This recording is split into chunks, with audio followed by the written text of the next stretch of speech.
गुप्ता। उड़ीसा के बालासोर में कल जो हुआ वो देश और दुनिया ने देखा। इस हादसे में पूरे देश को झंझोड़ कर रख दिया है। ये हादसा 2 जून की शाम करीब 7:30 बजे हुआ, जब 3 ट्रेनें हादसे का शिकार हो गई। इस हादसे में 900 से अधिक लोग घायल हुए और 288 लोगों ने अपनी जान गंवा दी है। ये हादसा उस समय हुआ जब ट्रेन में सफर कर रहे यात्री इस बात से वंचित होकर उनके साथ कुछ समय क्या होने वाला है उनको कुछ नहीं पता था। कुछ यात्री परिवार के साथ हंसी ठिठोली कर रहे थे, सफर कर रहे थे। इसी बीच उनके साथ इतना बड़ा दर्दनाक हादसा हो जाता है और वो इस हादसे के शिकार हो जाते हैं। इसमें किसकी लापरवाही के कारण ये हुआ, किसके कारण, इसके पीछे की बड़ी वजह क्या है, इस पूरे बुलेटिन में आज हम बात करेंगे। और जल्द से जल्द लोगों को स्वास्थ्य सेवाएं मुहैया कराई गई, पूरा जो ब्यौरा हम आपको देंगे। इस पूरी खबर पे आपको बताएंगे कि इसमें क्या रही बड़ी वजह। आपको बता दें कि इस हादसे में जितने भी लोग घायल हैं योगेश, उन लोगों को रक्तदान करने के लिए लोगों की लंबी लंबी कतारें लगी हुई है अस्पतालों के बाहर, ताकि लोग उन लोगों को जल्द से जल्द स्वस्थ कर सके। और साथ ही आपको बता दूं कि जिन लोगों की डेड बॉडी वहां पर रखी हुई है, उनकी डेड बॉडियों को इस तरीके से वहां पर गाड़ियों में डाला जा रहा है। गाड़ियां भी नहीं कहेंगे, उनको ट्रक कहेंगे, ट्रकों में फेंका जा रहा है कि उनकी कोई वैल्यू नहीं है, उन लोगों की जान की कोई वैल्यू नहीं है, इस कदर उनको रखा जा रहा है। क्या हमारे प्रशासन के पास, मेरा ये सवाल है कि इतने बड़े हादसे होने के बाद एम्बुलेंस नहीं है, एम्बुलेंस नहीं मुहैया कराई जा रही है उन लोगों के लिए जो अपनी जान गंवा चुके हैं। मैं तो इन लोगों के लिए बस ये कहना चाहूंगी, ये वो देश के नागरिक हैं जो इनकी कोई गलती नहीं थी, इनकी कोई गुनाह नहीं था, जिस कदर इस बड़े हादसे में इनकी जान चली जाती है। हजारों की संख्या में परिवार टूट चुके हैं, रो रो कर लोगों का बुरा हाल है। एक और तस्वीर मैं दिखाना चाहूंगी, किस तरीके से एक पिता अपने बेटे को तलाश रहा है उन लाशों के बीचों में, जहां उसके बेटे की उसको एक सूरत देखने को मिल जाए। आंखों में आंसू है लेकिन उसको उसका बेटा नहीं मिल पा रहा है। आखिर किस तरीके की ये प्रशासन की ढील है कि इतना बड़ा हादसा हो जाता है।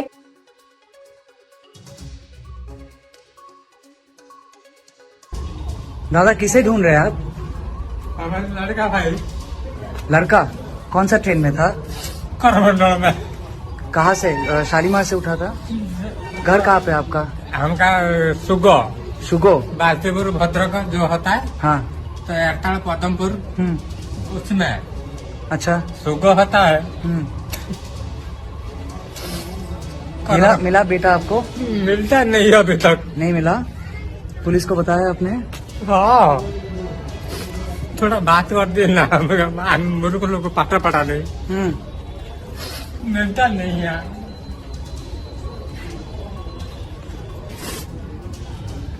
मन को सख्त रखिए, आप देखिए इस तरफ।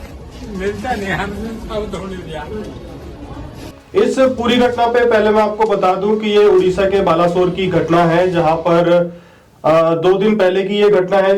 3 ट्रेनें आपस में टकरा जाती हैं, जिसमें से एक मालगाड़ी है और 2 यात्री ट्रेनें हैं। जब ये टकरा जाती हैं तो जो मालगाड़ी है उसको एक ट्रेन टकरा जाती है, जो 3 डब्बे पलट जाते हैं उसको सामने से एक ट्रेन हिट करती है। ये बहुत बड़ी लापरवाही का नतीजा है कि हमारे जो देश के नागरिक हैं उन्हें अपनी जान गंवानी पड़ जाती है।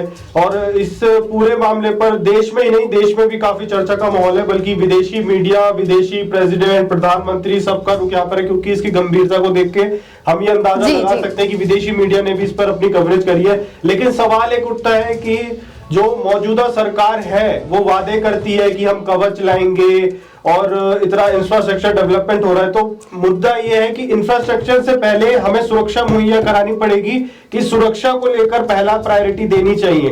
जी, अभी आपने कवच की बात करी, आपको बता दूं उस कवच की बात कही जा रही है जिस 2022 में रेल मंत्री ने, अश्विनी जी ने ये वादा किया था कि अब हमारी ट्रेनों के जो हादसे हैं वो रुक जाएंगे, क्योंकि हम एक कवच लॉन्च कर रहे हैं जो कि कुछ किलोमीटर पहले से ही हमें ये अलर्ट जारी कर देगा कि हमारे साथ कोई दुर्घटना होनी है, वो ऑटोमेटिकली ट्रेन ब्रेक लगा देगी। अब ये सवाल उठता है कि वो कवच कहां गया? क्या वो कवच ट्रेनों में लगाया भी गया था या ये झूठे वादे थे?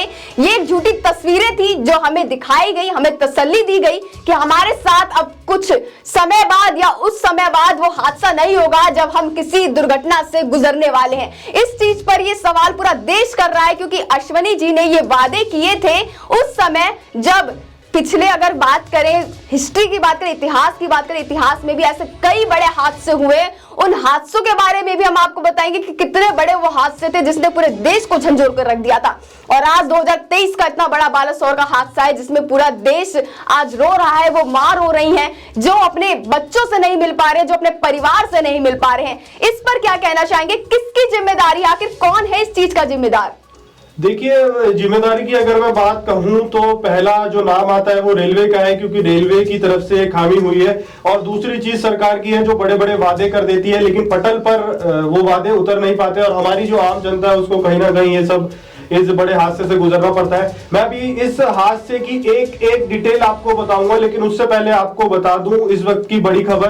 प्रधानमंत्री नरेंद्र मोदी कल घटनास्थल पर गए थे और आज सुबह सुबह उन्होंने फिर वहां के मौके का जायजा वहां के सीएम, उड़ीसा के सीएम नवीन पटनायक से बड़ी जानकारी सामने आ रही है कि नवीन पटनायक से फोन कॉल पर उन्होंने पूरा हादसे का जायजा लिया है आज सुबह ही। और इस हादसे की एक एक बारीकी से मैं आपको रूबरू कराऊंगा कि ये एक्सीडेंट क्यों हुआ और कैसे हुआ और इसके पीछे की क्या क्या बड़ी वजह रही और क्या क्या सवाल उठने हैं, क्योंकि सवाल उठना लाजमी है जब 1000 से ज्यादा लोग हमारे भारतवासी जो है इस हादसे में घायल हो जाते हैं और लगभग 300 लोगों की मृत्यु हो जाती है। यह अपने आप में बहुत बड़ा हादसा है। इसके बारे में मैं आपको एक चीज और बता दूं, हम आपको यह भी बताएंगे कि इससे पहले जो रेल दुर्घटनाएं हुई उसमें से कौन कौन सी ऐसी रेल दुर्घटना थी जिसमें जो रेल मंत्री थे और उन्होंने अपना इस्तीफा दिया। हम आपको यह भी बताएंगे कि कौन कौन से ऐसे रेल मंत्री थे, क्योंकि अश्विनी वैष्णव का इस्तीफे की मांग टीएमसी ने की थी। जैसे ही ये हादसा हुआ कल टीएमसी ने अश्विनी वैष्णव की जो हमारे रेल मंत्री हैं उनसे इस्तीफे की मांग की थी। और हम आपको वो हादसा भी बताएंगे जो पहले हुआ, उसमें किन किन मंत्रियों ने इस्तीफा दिया ये भी बताएंगे। लेकिन आपको मैं अब उस एक एक बारीकी से आपको रूबरू करा देता हूं कि आखिर ये हादसा कैसे हुआ और इसके हादसे के पीछे की वजह क्या रही। मैं आपको बताता हूं, ये लगभग समय रहा होगा, सुबह के तड़के का समय रहा होगा, लगभग 6:35 का। हावड़ा से आ रही कोरोमंडल एक्सप्रेस बालासोर के महानगर बाजार स्टेशन से निकली। इस ट्रेन को चेन्नई जाना था। ये ट्रेन बालासोर से निकली थी और जैसे ये कुछ दूरी पर आगे बढ़ी, कोरोमंडल एक्सप्रेस मेन लाइन पर थी। कुछ ही दूरी पर, इससे कुछ दूरी पर आगे जाएंगे तो आप ये ग्राफिक्स माध्यम से समझ सकते हैं। जैसे ही कोरोमंडल एक्सप्रेस आगे बढ़ी तो मेन लाइन पे कोरोमंडल एक्सप्रेस थी और लूप लाइन, जो लूप लाइन होती है उसपे मालगाड़ी खड़ी थी। लेकिन तकनीकी, जैसे कि सुबह भी बताया गया कि तकनीकी खामियों के कारण यह हादसा हुआ है। अब ये मानव रूपी भी हो सकती है और तकनीकी भी हो सकती है। तो जो लूप लाइन है उस पे एक ट्रेन खड़ी थी और कोरोमंडल एक्सप्रेस जो मेन लाइन पे आ रही थी उसने लूप लाइन पे जाके जो मेन कोरोमंडल एक्सप्रेस थी उसका जो इंजन है वो मालगाड़ी के ऊपर चढ़ गया। यानी आप समझ सकते हैं कि हादसा कितना भयानक होगा कि उसका जो इंजन था वो मालगाड़ी के ऊपर चढ़ गया। उसके बाद क्या हुआ, जब ये हादसा हो गया तो कुछ डिब्बे जो है वो मेन लाइन के ऊपर जाकर गिर गए। तो मेन लाइन के ऊपर जाके गिर गए कोरोमंडल एक्सप्रेस। उसके बाद ये बहुत ही दर्दनाक दुर्घटना हो गई।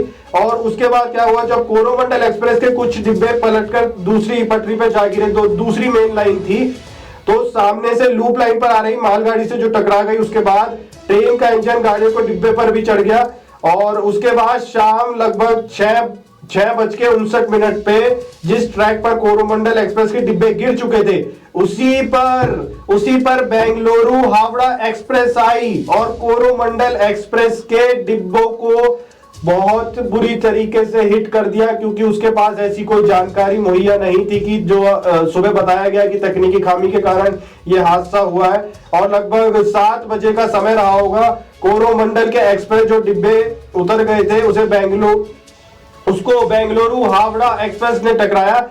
इसी से सबसे ज्यादा जो नुकसान की बात कही जा रही है और पूरा हादसे की हमने आपको ये बात बताई, क्योंकि जो कोरोमंडल एक्सप्रेस है जब वो आई तो वो लूप लाइन पे जब हादसा हो जाता है, जब लूप लाइन पे हादसा हो गया तो सामने से आप समझ सकते हैं कि एक ट्रेन का दुर्घटना पहले से हो रखी है और सामने से दुर्घटनाग्रस्त जो डिब्बे उल्टे पड़े हुए हैं उस पे आके सामने से एक ट्रेन हिट कर दिया। तो आप समझ सकते हैं इसमें कितने जान और माल की नुकसान हुआ होगा। जी, आपने अभी बताया कि किस तरीके से वो ट्रेनें हादसे का शिकार हुई। और आपको ये एक और बात बता दूं कि जब ये ट्रेनें ट्रैक पर चल रही थी उससे पहले ट्रैक पर आने से पहले इनको हरी झंडी दिखा दी गई थी।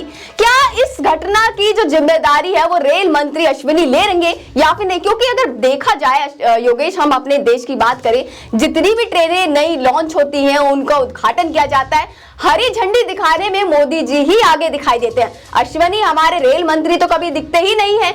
उनकी कुछ बातें हमें सुनने को मिलती है जो कि कवच में सुनाई गई थी, जो 2022 में रखी गई हमारे बीच। लेकिन अब जो है अश्विनी जी हमारे उन तस्वीरों में दिखाई दे रहे हैं, जो जायजा ले रहे हैं, निरीक्षण कर रहे हैं उस रेल हादसे का जो शिकार हो चुके इतने लाखों हजारों की संख्या में लोग, उन लोगों की वो जिम्मेदारी नहीं ले रहे हैं। आप अगर बात करें इससे पहले की इतिहास में जो रेल हादसे हुए हैं, वो रेल हादसे भी इससे भयानक थे।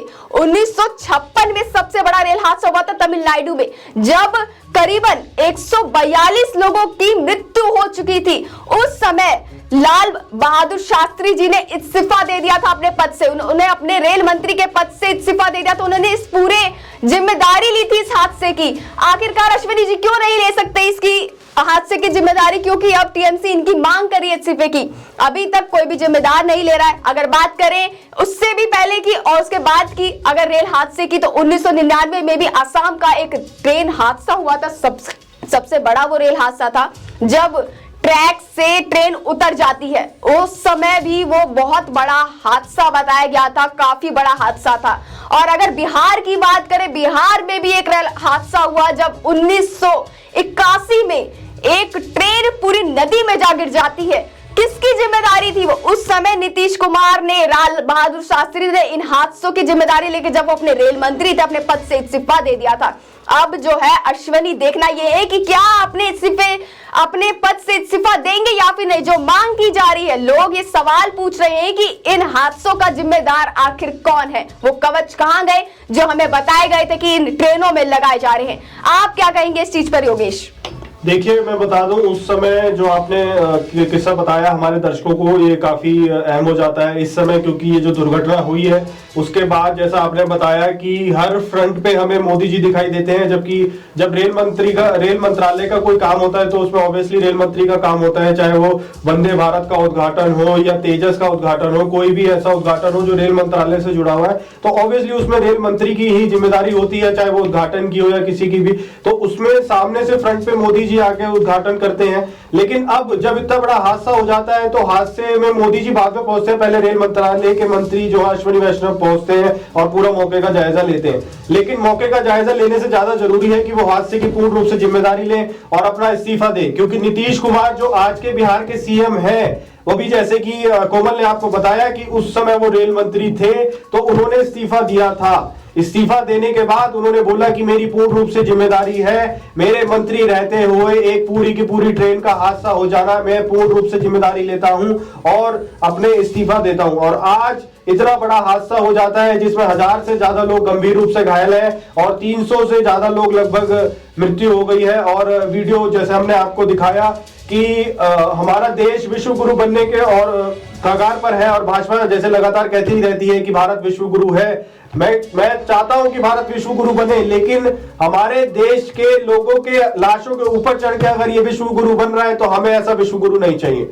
हमारा भारत श्रेष्ठ था, श्रेष्ठ है, श्रेष्ठ रहेगा। लेकिन आपको जैसे हमने जो तस्वीर दिखाई कि हमारे पास विश्व गुरु हम बनने के कगार पे हैं, लेकिन हमारे पास ना मेडिकल फैसिलिटीज है, ना लोगों को एक्मेंडाइज करने की कोई व्यवस्था है। आप देख सकते हैं तस्वीरों में भी इन तस्वीरों को हम आपको पूरा नहीं दिखा सकते क्योंकि ये आपको विचलित कर सकती हैं। देख सकते हैं आप कि कैसे ट्रकों में भर भर कर एक टाटा 407 में कम से कम 3-4 दर्जन लोगों की लाशों को और ऐसे फेंका जा रहा है जैसे वो कोई व्यक्ति या आम आदमी ना हो बल्कि कोई बोरी हो।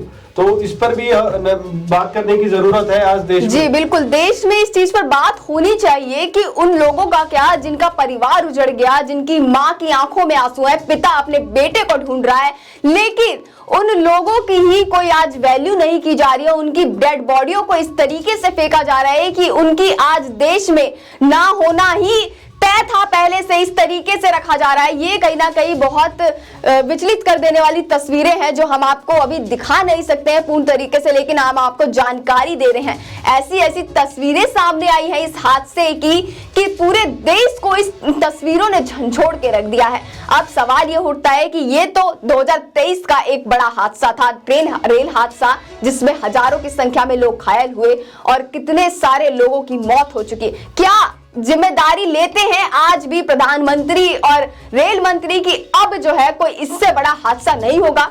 क्योंकि लगातार ये देखा जा रहा है कि हमारे देश में एक के बाद एक रेल हादसे इतने बड़े देखने को मिलते हैं जिसमें कि कितने हजारों की लाखों की संख्या में लोगों की मृत्यु होती जा रही है। इन देशवासियों का क्या कसूर है? क्या इन्हें जीने का हक नहीं है? इनको वो फैसिलिटीज प्रोवाइड करने का हक नहीं है? कि क्यों मेंटेनेंस की अगर बात करें कि रेल की, ट्रेनों की, तो उन रेलों की भी हालतें इतनी झज्जर हो जाती है, उनकी रिपेयरेंस नहीं होती है, उनका काम शुरू नहीं किया जाता। और अब जब यह हादसा हुआ उसके पूर्ण तरीके से तुरंत बाद ही उस हादसे की जगह को पूरी तरीके से निर्माण कार्य शुरू कर दिया गया, उसको दोबारा से सही करने का प्रयास किया जा रहा है। लगातार रेल मंत्री वहां पर अश्विनी जी मौजूद हैं, 2 दिन से वहां पर मौजूद है, उसका जायजा ले लें।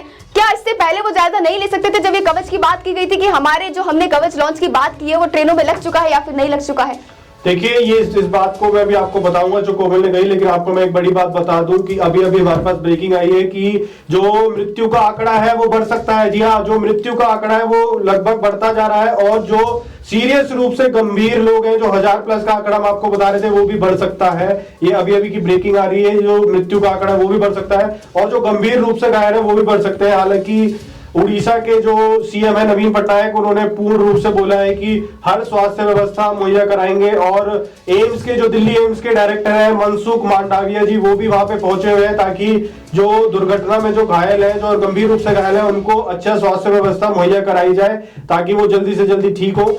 लेकिन अभी इस, जैसे कि कोमल बता रही थी कि जो कवच जो लॉन्च किया गया था, चाहे कवच की बात हो या LHB कोच है, जो बोला जा रहा था कि जब ट्रेन टकराएगी वो तो एक के ऊपर एक नहीं चढ़ पाएगी, तो उन सब चीजों पे सवाल खड़ा होना लाजमी है। क्योंकि अब जब इतना बड़ा हादसा हो जाता है तो वो कवच कहाँ जाकर, मतलब कहाँ कमी रह जाती है कि 1.5-2 साल पहले कवच लॉन्च हुआ है और अभी तक हम सभी ट्रेनों में वो फैसिलिटीज नहीं दे पाए हैं। क्योंकि रेल मंत्रालय का कल बयान आया था, बहुत बड़ा बयान था वो, कि अभी तक इस ट्रेन में कवच नहीं था।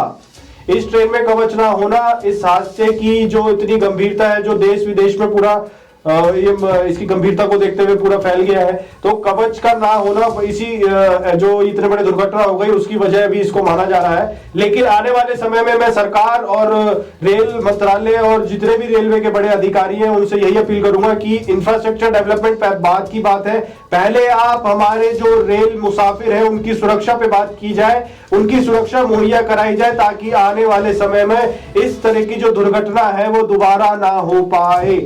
मैं दोबारा बोल रहा हूं, रेल मंत्रालय और उससे हमारी और हमसे जुड़े जो हमारे व्यूअर्स हैं, मेरी कल भी कुछ लोगों से बात हुई थी, जो हमारे व्यूअर्स हैं उनसे मेरी बात हुई थी, उन्होंने यही बोला था कि हमें इंफ्रास्ट्रक्चर नहीं चाहिए, पहले रेल मुसाफिर जो हैं उनको सुरक्षा मुहैया कराई जाए ताकि इस तरह का बड़ी दुर्घटना से हमें बचाया जा सके। और क्योंकि अभी हमारी टीम भी गई हुई है रेलवे स्टेशन पे, जल्दी हम आपको वो भी कवरेज मुहैया कराएंगे, क्योंकि वो अब लोगों से ये जानने की कोशिश करेगी कि जो रेल में अब मुसाफिर सफर करेंगे क्या उनको डर का माहौल है, क्योंकि डर का माहौल होना लाजमी है इतनी बड़ी दुर्घटना के बाद जिसमें 300 से ज्यादा लोगों की मृत्यु हो जाती है और 1000 लोग गंभीर रूप से घायल है। गंभीर रूप से समझ सकते हैं आप, गंभीर रूप से घायल का मतलब यह है कि वो भी बहुत गंभीर रूप से घायल है, उसमें भी मृत्यु का आंकड़ा बढ़ सकता है क्योंकि बहुत ही सीरियस कंडीशन है उनकी। हालांकि मनसुख मांडविया जी ने बोला है कि हमारी टीम पूरी दिल्ली से गई हुई है और पूरा स्वास्थ्य व्यवस्था अच्छे से मुहैया कराई जाएगी।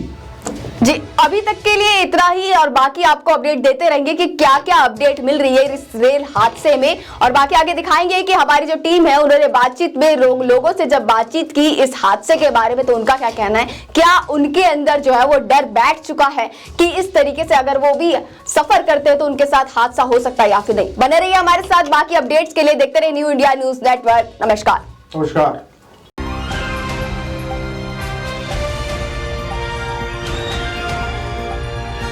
दिल्ली, हरियाणा, उत्तर प्रदेश, राजस्थान की हर खबर के साथ देखते रहिए न्यू इंडिया न्यूज नेटवर्क।